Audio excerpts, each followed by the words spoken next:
Por que o pai é o agricultor? Porque ele nutre, ele levanta, ele aduba, ele poda. É o pai que tem cuidado, mas que tem toda a autoridade. Quando eu penso num pai que é agricultor, eu penso na paternidade divina, nesse amor que ele não abandona a ponto de declarar: ainda que um pai ou uma mãe possa abandonar, o Senhor me acolherá. Salmos 27, verso de número 10. O Senhor que sustenta tudo, o Senhor que criou tudo quanto existe, mas é um pai que eu me relaciono, é um pai que tem prazer em abençoar, é um pai que tem prazer em prover, é um pai cuidadoso, é um pai presente, é um pai amoroso, é um pai que cuida da minha vida e da tua com toda a paciência.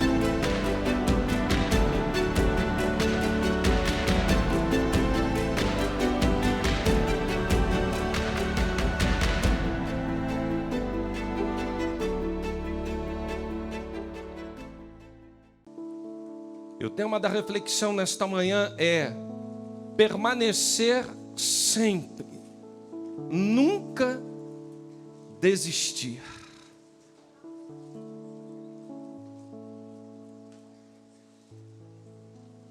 João, capítulo 15, de 1 a 5, diz assim: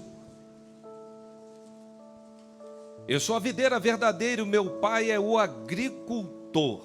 Todo ramo que estando em mim não dá fruto, ele corta, e todo que dá fruto, ele poda para que dê mais fruto ainda.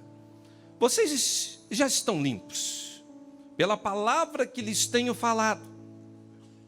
Presta atenção agora, igreja. Permaneçam em mim, e eu permanecerei em vocês. Nenhum ramo pode dar fruto por si mesmo, se não permanecer na videira. Vós também não podem dar fruto, se não permanecer em mim. Eu sou a videira, vocês são os ramos. Se alguém permanecer em mim e eu nele, esse dá muito fruto. Sem mim, vocês não podem fazer coisa alguma. Podem se assentar.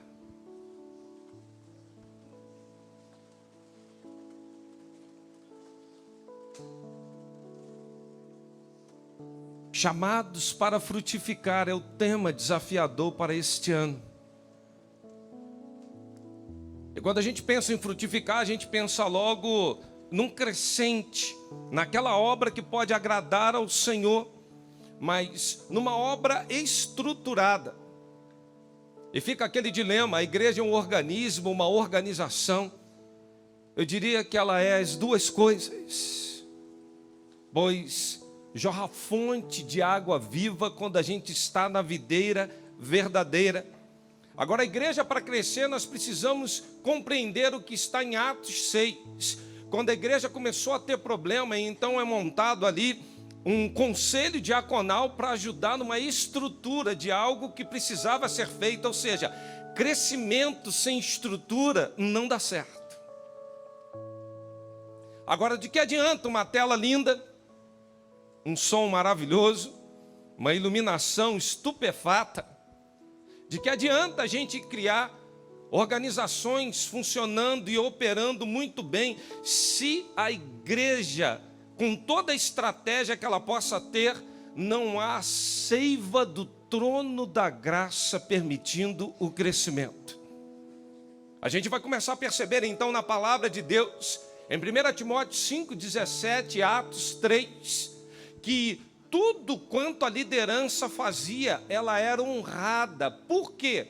Existia uma mistura, uma simbiose muito boa entre estrutura e poder de Deus sendo emanado. Aqui não adianta instalação física, não adianta organizações, se o Espírito Santo não fizer a obra.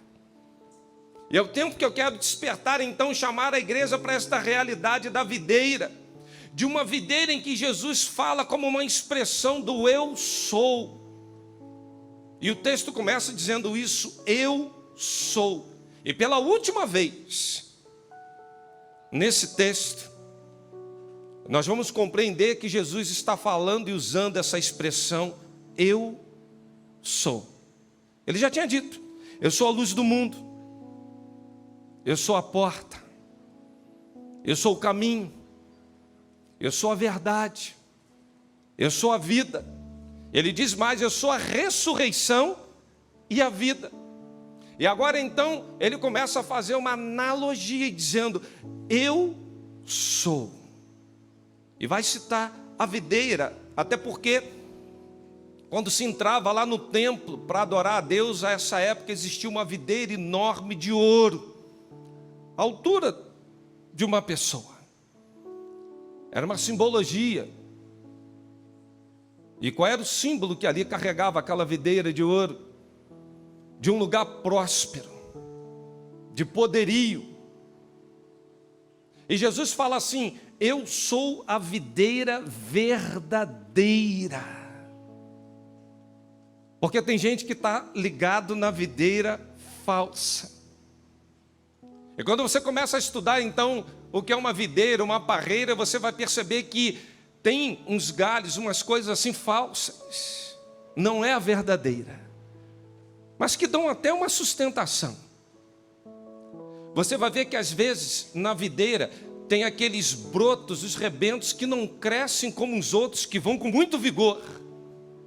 E o curioso é que esses que estão ali numa condição mais limitada, eles tentam pegar carona naquele que já despontou, vão se enroscando para poder crescer junto.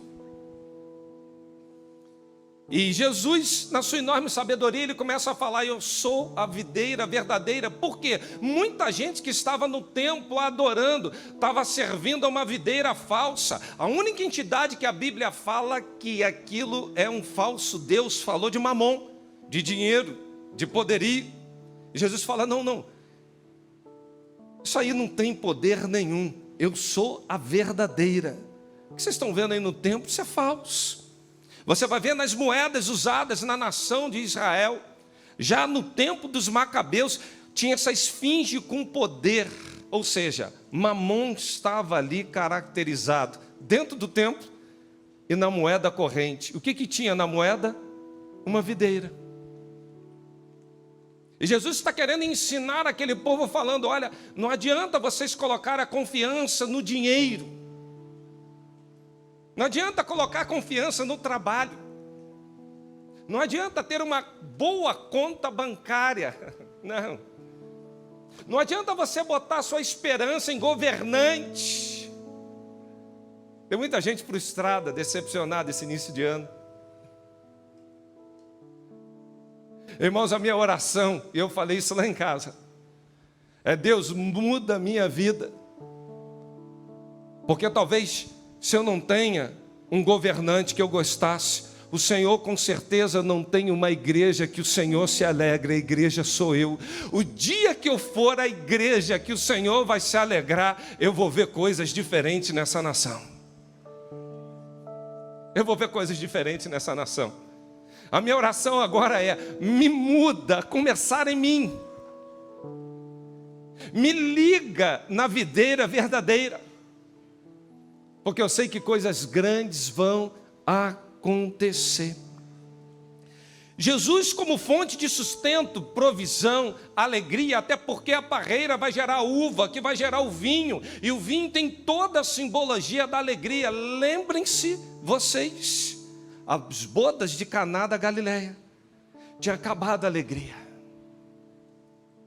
E tem muita gente que vem assistir um culto em adoração ao Senhor, e chega aqui e fala, Deus, tu és tudo, mas não há mais alegria verdadeira. Ao sair daqui parece que estão abatidos, cabisbaixos, porque a parreira, quando ela começa a crescer, a folhagem começa a pesar, e é tanta folha que às vezes o sol não consegue penetrar, por isso a necessidade da poda. Agora me chama a atenção por vezes, como na parreira tem folhas que chegam a alçar o chão. E quando ela alcança o chão, você percebe que a tonalidade dela muda. Você começa a perceber que ela vai apodrecendo, porque ela se junta à lama. Ela começa a pegar aquela água da chuva, aquela coisa barrenta, e para se levantar, irmãos, que dificuldade. E tem muita gente dentro da igreja que está como aquele galho, que arriou, se lameou no pecado. Aí vem uma chuva, vem outra chuva, vai mudando a tonalidade, ele não percebe, a cor já é outra. Aí vem um abismo, chama outro, vai se lameando, vai ficando cabisbaixo, completamente rendido. Mas o texto aponta para cada um de nós, que nós devemos ser os ramos ligados à videira verdadeira. Mas me chama a atenção no texto, ao menos em João 15, 10 vezes é usada a expressão permanecer. Por que permanecer? Porque toda a ênfase, dizendo, se vocês estiverem ligados a mim, eu estarei ligados em vocês. Permaneçam aqui, que eu permaneço daqui para aí. É de lá para cá e daqui para lá. Existe uma reciprocidade de relacionamento, de insistência, sabe por quê? Por mais cabisbaixo que você esteja, por mais lameado no pecado, pela maior besteira que você possa ter feito na vida, por mais que você ache que não tem solução, o Senhor sempre quer te levantar, te ver, te renovar, te restaurar. A Bíblia fala que até um ramo cortado ao cheiro das águas pode brotar.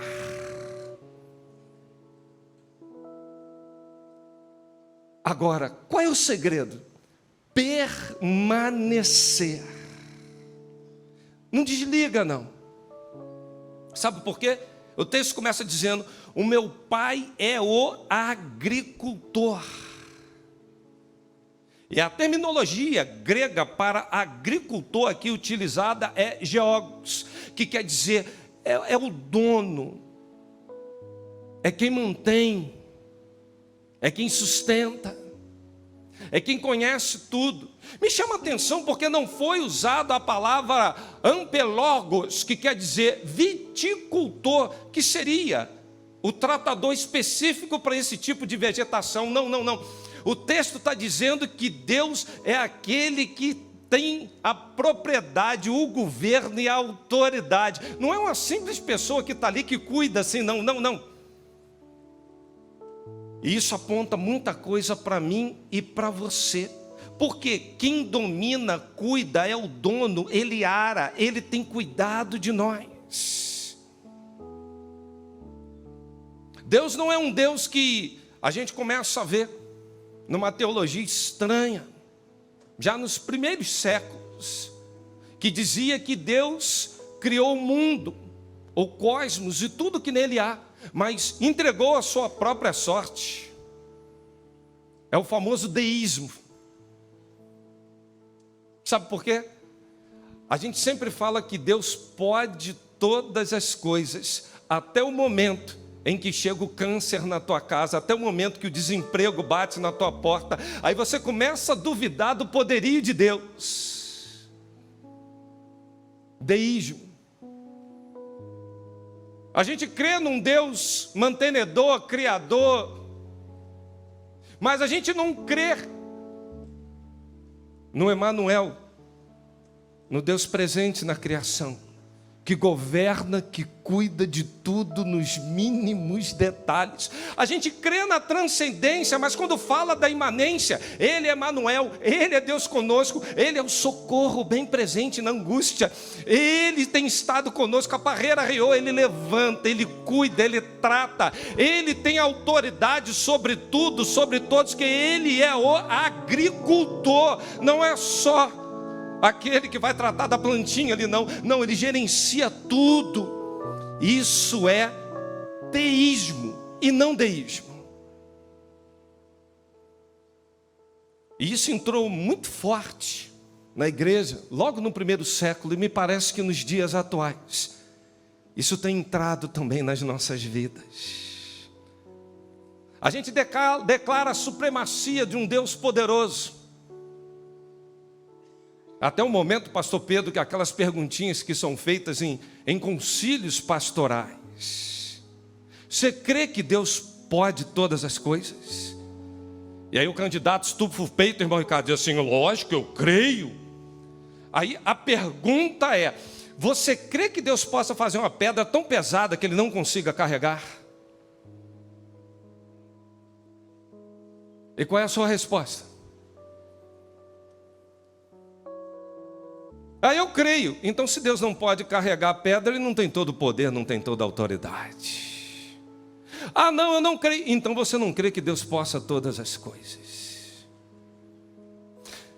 Nos processos da nossa vida, às vezes, a gente se encontra exatamente nesses dilemas. E antes que alguém me pergunte, depois do culto, a resposta é: pode, ele pode, mas ele não fará nada que saia do controle e da autoridade dele. Amém, irmão? Pacificou o seu coração? Glória a Deus por isso.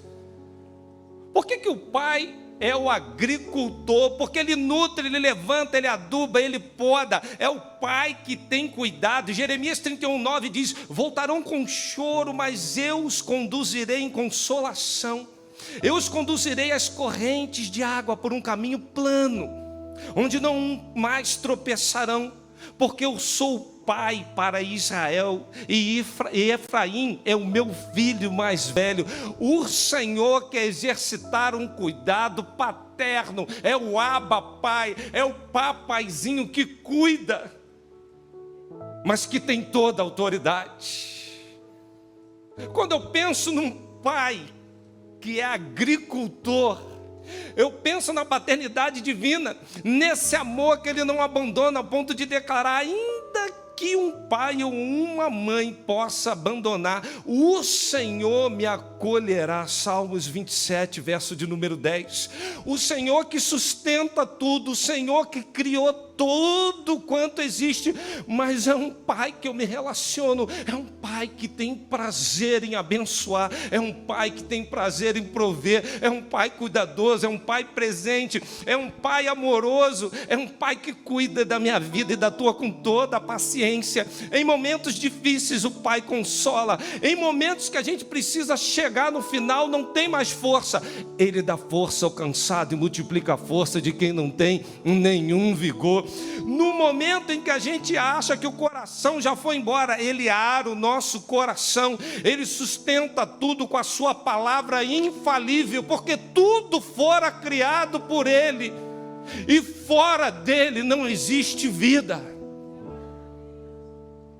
Como é bom pensar num pai agricultor, num pai que está me dando uma alegria indizível, não como o mundo dá, num pai que está sempre nos momentos em que eu penso: vou desistir, eu vou largar, eu não estou mais suportando, vem um renovo, sempre tem um renovo. Eu acho muito interessante a palavra que fala que não veio sobre vós tentação senão humana, mas fiel é Deus, que junto com ela manda o escape para que possais suportar. Por que permanecer? Porque você tem um pai agricultor. Não esqueça disso não. Se somos filhos, somos também herdeiros, co-herdeiros com Cristo, e de fato participantes também do seu sofrimento, para que também participemos de sua glória. Um pai generoso, um pai bondoso, pode perfeitamente você sentir nessa manhã que há uma verdade absoluta, onde o Senhor está à procura dos seus filhos. Ele não se esquece de nenhum, ele não se esquece de nada quanto precisamos. Ele sabe o que a gente vai falar sem que haja uma palavra da nossa boca. Isso é assustador e estarrecedor. o pai agricultor. Por que devemos permanecer e nunca desistir? Porque os galhos devem levar a vida como um estilo de vida que vai promover seiva em toda a árvore. Os versos 12 a 17, o texto aponta para comparecer em amor e diz: permaneçam uns com os outros em amor. E fala: permaneçam em Deus, mas uns com os outros também. Sabe por quê? Nós precisamos, queridos, não só saber que temos um pai agricultor, mas que como ramos, há uma seiva do trono da graça de Deus, que vai perpassar pela minha vida e pela sua vida para atingir uma outra parte da árvore.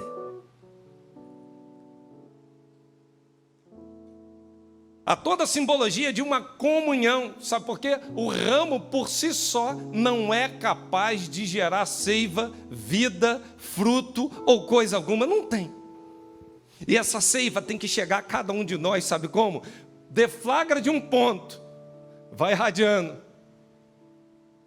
Passa ali pela Priscila, passa ali pelo Ricardo, passa ali pela Márcia, vai atingindo a igreja.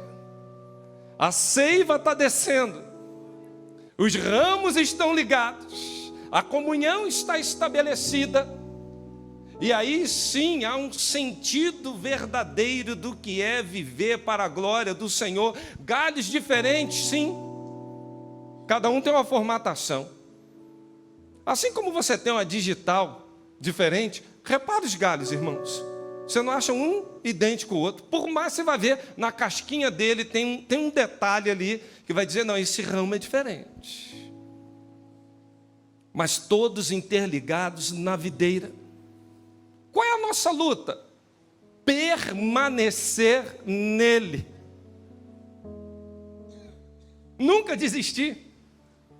Porque a grande realidade cristã, quando a gente vai participar dentro em breve da mesa do Senhor, é um momento nosso de comunhão. E quando a Bíblia fala: examine-se o homem a si mesmo, coma e beba. A gente sempre é levado a fazer um autoexame pensando nos nossos pecados, sim ou não? Mas a gente se esquece do que estava vivendo a igreja de Coríntio, quando passou por um momento como aquele. A igreja, um irmão chegava primeiro, comia na frente. O outro não tinha comida, ficava com fome. Tinha gente que fazia o piquenique, botava aquela comida melhor que tinha ali.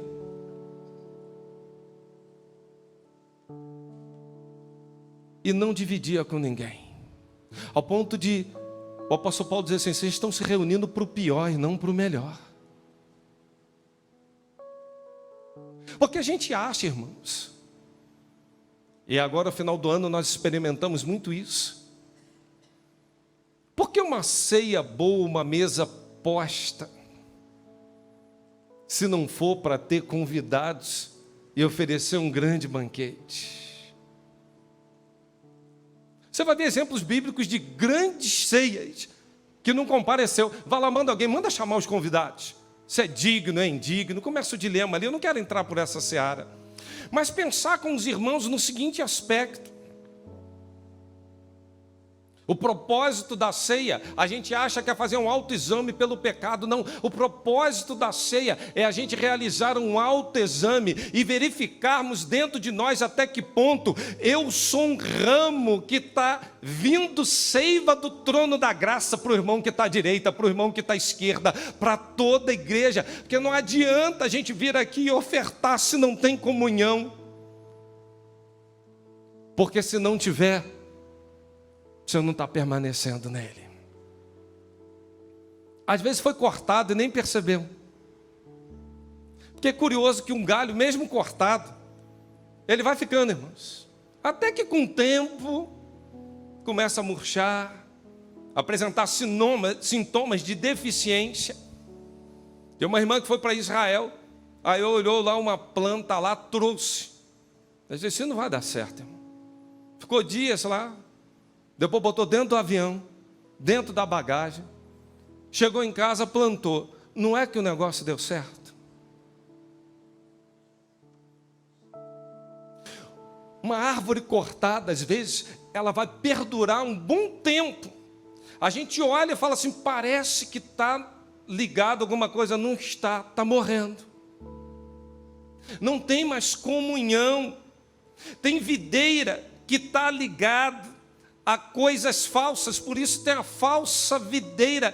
Tem gente que está assim, eu estou no corpo de Cristo, mas não está ligado na videira verdadeira, não tem comunhão. Chega aqui num culto, aliás, igreja grande é um dilema, irmãos. Tem gente que fala assim, eu vou para lá que eu vou ser mais um, vou ficar escondidinho. Quem já ouviu isso? Eu fui para a igreja grande que eu vou ficar ali. Não, você não veio para aqui para ficar escondido, você veio como um ramo importante para frutificar. Você que está se escondendo, Deus vai te achar. Se o pastor, eu não vou me atrever a te achar antes de Deus, não. Eu vou pedir graça a Deus para te achar. Toda a simbologia do que a gente deve permanecer é para que haja comunhão. Por isso o memorial da ceia não basta lembrar do sacrifício de Cristo se eu não tenho comunhão com a videira verdadeira e se eu não tenho comunhão com os irmãos. Eu sei que Jesus fez esse sacrifício, mas porque a lembrança, a memória deve nos levar a uma vida de conexões. Mas eu não gosto, pastor, de... Como é que eu vou estar conectado com esse irmão? Ele tem um jeito assim meio de lixa, não é? É áspero. E aquele outro, pastor? Você chega perto dele e vai falar qualquer coisa, só martelada. Irmão marreta. E o serrote? Você inicia, tem gente, você vai iniciar uma frase, irmão, você vai falar uma coisa, o serrote te corta. Aí você reinicia, faz um download na programação. Não, eu vou reiniciar minha fala. O serrote vai lá e corta de novo. Aí você vai a terceira vez, o serrote vai lá e o negócio dele é cortar. Peraí, eu não consigo concluir nem o que eu quero falar. Tem gente que desiste. Conviver com o irmão treina.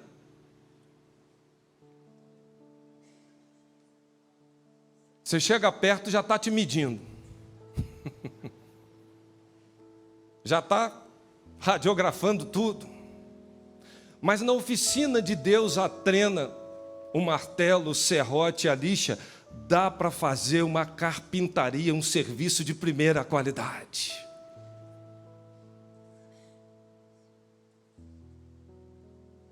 É difícil? É, mas há propósito nisso.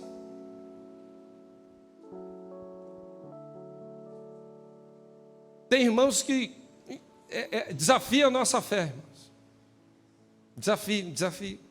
Mas o prazer do crente, daquele que está ligado na videira verdadeira, ele vai muito além do outro que é serrote, que é trena, que é martelo, marreta. Ele quer levar a seiva divina, ele quer esbanjar a glória do Senhor. Por mais que o outro venha dar marretada, viver medindo, isso não afeta o propósito. Sabe por quê? Quando você permanece nele, vem seiva, e essa seiva você vai irradiando no corpo de Cristo, numa comunhão. Irmãos, sejamos sinceros. A nossa alegria numa ceia, eu sou assim, irmãos, eu tento ser o último a comer. Aí eu digo, pastor, eu tento ser o último, porque eu tenho mais prazer em ver o que os outros estão fazendo do que eu. Eu gosto de cozinhar, irmãos. Irmãos já perceberam isso? O Lucas já falou do papai da cozinha, e a mãe já caguetou o bisunguinho da mamãe. Sabe qual é a alegria? É a pessoa pegar aquilo, saborear e falar, olha, isso aqui está fantástico. Pagou todo o dinheiro empenhado, todo o esforço na beira do fogão. Irmãos, nós fomos criados para exalar a seiva divina. E essa seiva, não adianta você querer ser o primeiro para comer, porque quem é o ramo que está ligado à videira verdadeira vai ser o último. Nós fomos chamados para perder. Que isso, pastor? É verdade. Nós fomos chamados para transmitir essa seiva, e o nosso Senhor falou: eu não vim para ser servido, eu vim para... É isso. Olha que seiva, que coisa viscosa. O pessoal aí fora não entende isso, mas você, quando está ligado à videira verdadeira, você entende que eu vou irradiar, eu vou abençoar, eu vou abrir mão, eu vou servir como o meu Senhor servia, porque permanecendo nele, quando eu estou firme com ele, o que o outro faz não vai me afetar. Não vai. Tem muita gente que fala: pastor, falaram um negócio aqui, o senhor foi ofendido. Não, ele tentou me ofender, agora eu não dou o direito a ele de sair ofendido, porque isso é opção minha. Quando você está ligado na seiva, o outro vai vir dar uma martelada, você vai, não vai doer nada. Vai até aparar um pedacinho, sabe? Aquele, serve até de poda às vezes, irmãos. Você tem às vezes umas casquinhas que tem que ser tiradas. O outro já vem me medindo. Pode acreditar que ele vai medir a parte certinha que Deus quer fazer dar uma tesourada aí. Para quê? Para frutificar. Eu quero terminar, irmãos. Tem uma parte aqui que eu ia falar, mas eu quero terminar. Eu quero terminar com o verso 5, quando ele diz assim: sem mim nada podeis fazer. Sem mim nada. Sabe o que é nada, meu irmão? Defina nada. Vocês são inteligentíssimos. Vocês definiram fazendo assim: nada. É a presença de Deus que nos torna comungantes da natureza divina, segundo a Pedro 1,4. Está ligado à videira verdadeira, é que vai nos levar a sermos alguma coisa. Ninguém existe sozinho, nós coexistimos com Deus, porque fora dele não há vida. Porque sem mim nada podeis fazer, e a necessidade da gente permanecer, porque aonde a seiva passa vai gerando vida, vai botando ali cada vez mais as folhas verdes. É como árvore plantada junto a ribeiro. Salmos 1. E tem gente que está na videira errada. Tem um ribeiro, mas ele está plantado num vaso, não está no ribeiro. Lá em casa eu fui plantar uma palmeira lá, um Bismarck, sei lá o quê. Falaram assim: se botar no chão, isso vai virar uma coisa. Vou lhe dar um conselho: bote num vaso. Aí eu botei no vaso. Está linda, mas está limitada, porque eu não podia crescer muito aquilo ali.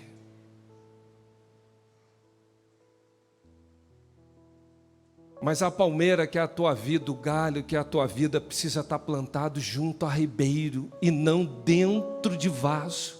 Você sabe por quê? Quem está plantado dentro do vaso, perto do ribeiro, e só se alimenta quando tem assim, pastor Demétrio, vai ter um simpósio, aí cai uma chuvinha, aí dá uma regadinha, ele fica feliz da vida. Vocês estão entendendo o que eu estou falando, sim ou não? Aí tem gente que fala assim: eu vou hoje domingo na igreja, porque hoje, finalmente, eu vou ter contato com a palavra de Deus. É um chuvisco. Está no vaso. Tem gente que está assim: eu estou na videira verdadeira, mas não tem vida devocional.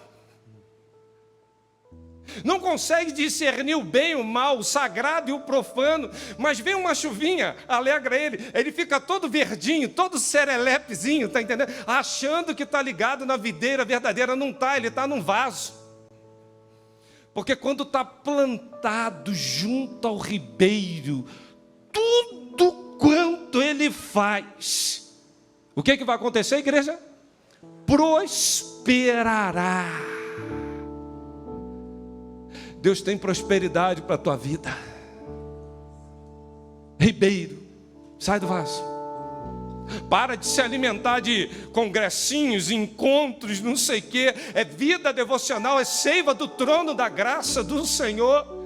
Permanecer nele, porque sem ele não há vida, sem nele há morte. Ficar um tempão sem ler a palavra. Irmãos, eu nunca pensei que eu tivesse que vir aqui fazer um sermão e falar assim: quer frutificar? Quer. Lê a palavra e ora. Ah, pastor, isso eu já sabia. Pois é, mas não faz.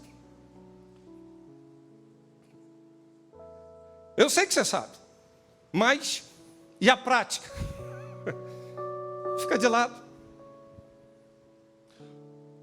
Sem ele, nada podemos fazer. Sabe por quê? A fruição da vida de Deus que Ele nos dá é da própria vida dEle. Vem da vida dEle para nós. Jorra fonte de água viva. A natureza que foi criada em nós é natureza e semelhança à imagem do Senhor. Romanos 8, 29. Participar da natureza divina. Efésios 3, 19. Nós conhecemos o amor de Deus. Estamos cheios da plenitude de Deus. Não tem como ficar fora dEle. Não tem como. Agora, você hoje está plantado junto à videira verdadeira. O teu papel, o texto começa falando assim. Você depois lê com calma. Eu vou só para concluir aqui. Nenhum fruto. Aí depois começa o baixa renda. Vai começar a dar sinal que vai frutificar. Daqui a pouco ele frutifica um pouco. E daqui a pouco você vai ver já no verso 8, gera muito fruto. Você percebe nitidamente 4 tipos de ramo. Que ramo você é? 0 frutificação. E aí está um debate teológico muito bom em torno disso, de Hebreus, enfim. Há uma questão, quem sabe à noite a gente aborda um pouquinho sobre isso. À noite o negócio está, irmãos. Eu desafio você a estar aqui. Se cochilar no sermão à noite, não vai, tem que estar assim, ó, ligado. Mas eu queria dizer para você uma coisa. Você é o ramo que está tentando pegar uma seivinha de vez em quando aí. Tentando vir um brotinho. Pastor, está quase vindo brotinho na minha vida. Está gerando um pouquinho fruto. Às vezes um fruto estranho. Presta atenção no que eu vou te dizer. Presta atenção. Olha aqui para mim, você que está em casa. A única lei que rege todo o reino de Deus que não precisa de fé é a lei da semeadura. Escolha bem suas sementes,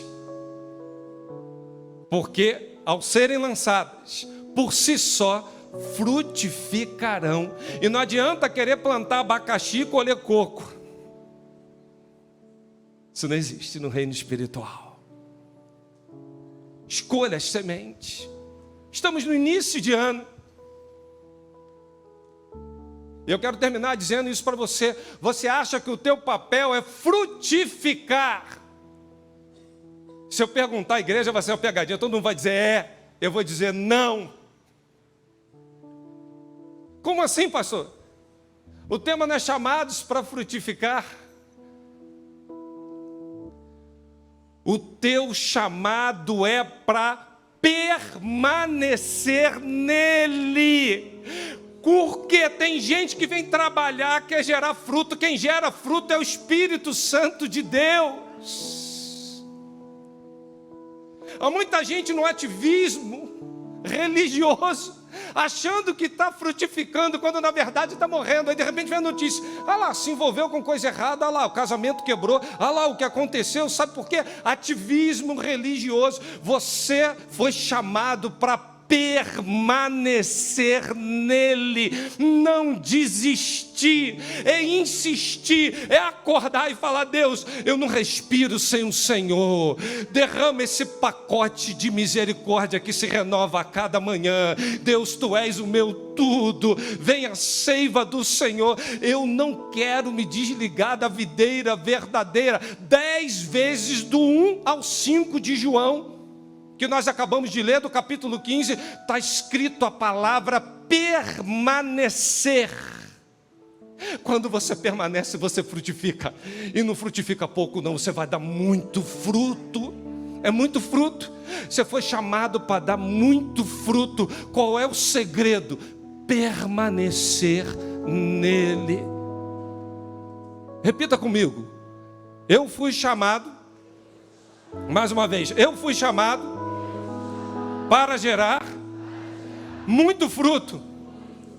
E o meu papel é permanecer nele. Que bênção. Você entendeu?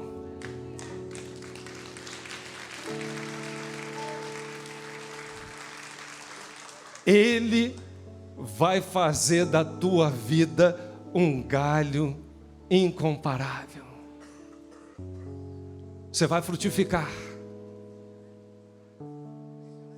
Não larga ele não. Não desista não. Insista, permaneça. E eu quero pedir você nesse momento para reclinar a tua cabeça e falar com Deus.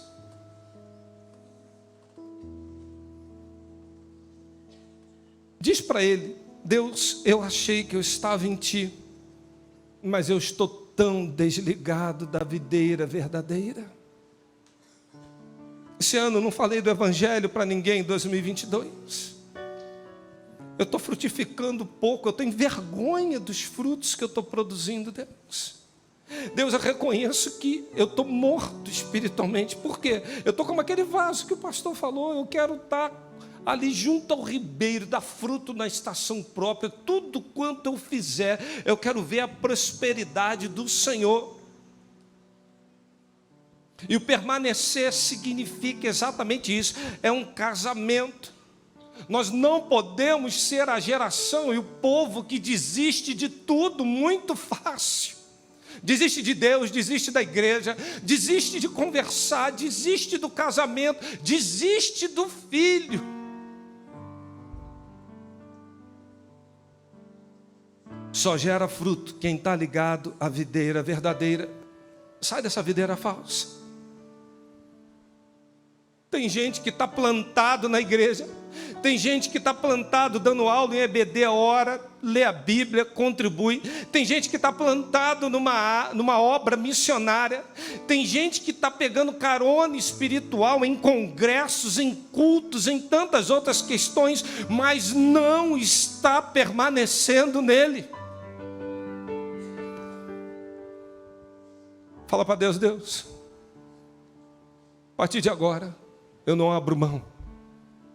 É permanecendo no Senhor que eu vou frutificar. Ligado, bem ligado contigo. Eu quero perguntar: as pessoas que estão em casa conosco assistindo esse culto, você que vai ver posteriormente, não importa. Você está ligado na videira verdadeira? Você quer estar ligado a essa videira que chama-se Cristo Jesus? Só uma forma: reconhecendo como seu único e suficiente Salvador. Entregue-se, renda-se a Ele.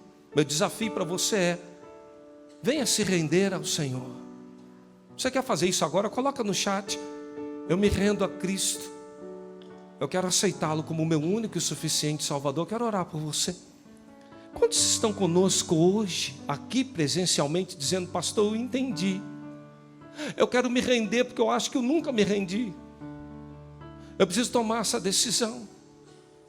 porque eu reconheço que sem Ele eu nada posso fazer. Fora dele não há vida, fora dele não há nada, é morte espiritual. Eu quero estar ligado na videira verdadeira. Eu confesso a Cristo como Senhor e Salvador. Você quer tomar essa decisão agora? Só queria um sinal seu. Alguém na galeria tomando essa decisão? Erga sua mão, basta isso.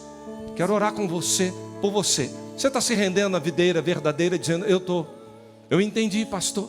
Alguém na galeria lá falando: sou eu.